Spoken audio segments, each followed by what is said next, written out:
பெரிய 2 குண்டு குண்டிக்குள்ள இருக்குதுன்னு தோணுது. நான் இப்ப சாவு மாமா.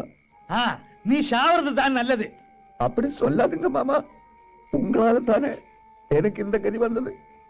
குண்டெடுக்கிறதுக்கு ஆஸ்பத்திரி போனா நம்ம ரகசியம் எல்லாம் வெளியில வந்துடும். உங்களுக்கு ஒண்ணு தெரியுமா? நேத்து ராத்திரி பூரா நான் காட்டுல ஒரு நரிமடையில படுத்தாச்சு. என்னமோ நேத்து நரி அங்க வரல, அதனால தப்பிச்சாச்சு. ஒரு பக்கம் ஒரே வலி, மறுபக்கம் ஒரே பசி.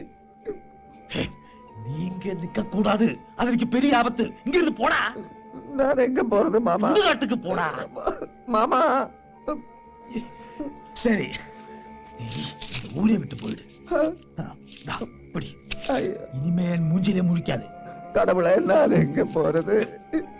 கொன்றுவேன். போடா. என்ன தவிக்க விட்டுட்டு நீங்க முனியம்மா கூட சந்தோஷமா படுங்க.